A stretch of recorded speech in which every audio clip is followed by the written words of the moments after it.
የትግራይ ክልል ባለድርሻ አካላት ለተከታታይ 3 ቀናት በአዲስ አበባ ሲያከናውኑ የቆየውን የአጀንዳ ማሰባሰብ ሂደት አጠናቀዋል። ያጠናከሩትንም አጀንዳ ለሀገራዊ ምክክር ኮሚሽን አቅርበዋል።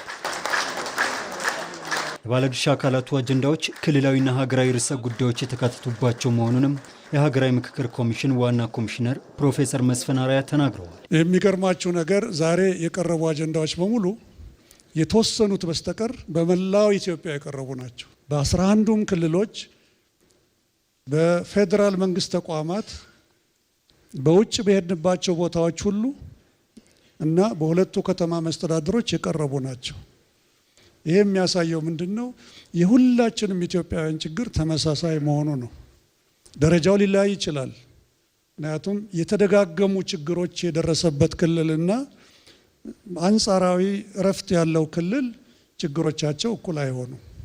ስለዚህ እኛ የምናደርገው አጀንዳዎቻቸውን በክብር ተቀበለናል።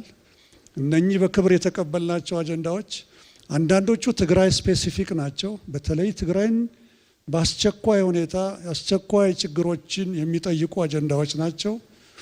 አንዳንዶቹ ወይም ብዙዎቹ ደግሞ ከሌላው የአጀንዳ ቋት ጋር ተደምረው በሚገባ ፊልተርድ ሆነው ፕራዮሪታይዝድ ሆነው በሚገባ ከተቀረጹ በኋላ ህዝብ ካወቀ በኋላ ሰዎች ሁላችንም በተወካዮቻችን አማካይነት በኢትዮጵያ ሀገራዊ ምክክር ጉባኤ ላይ የምንወያይባቸው ናቸው። ይህንን የአጀንዳ ማሰባሰብ የምክክር ሂደት በትግራይ ለማካሄድ ጥረቶች ቢደረግም ሳይሰምር ቀርቶ ኮሚሽኑ በአዲስ አበባ አካሂደዋል። በአዲስ አበባ በተደረገው መድረክም ከ700 በላይ ተሳታፊዎች ተገኝተዋል። ከ700 በላይ ተሳታፊዎች ተገኝተዋል። ከትግራይ ክልል ደግሞ የመጡ ከ300 በላይ የሆኑ ተሳታፊዎች እንደሆኑ ከሰነዶቻችን ለማረጋገጥ ችለናል። ይሄ ለኛ ትልቅ ሰክሰስ ነው እና በጣም በተረጋጋ መንፈስ ሃይሊ ዲሲፕሊንድ በሆነ ሁኔታ ነው ስብሰባው የተካሄደው።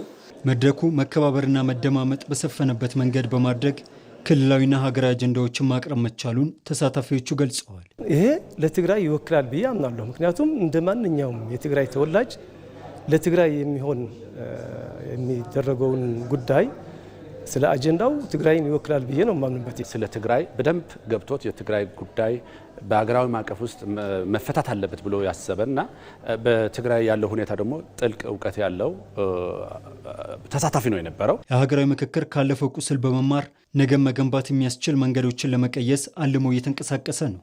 ይህም ኢትዮጵያ መሰረታዊ በሆኑ የማያግባቡ ጉዳዮችን ወደ መድረክ በማምጣት በምክክር ሀገራዊ መግባባትን ለመፍጠር ወጥና ታሪካዊ ምዕራፍ ላይ ትገኛለች።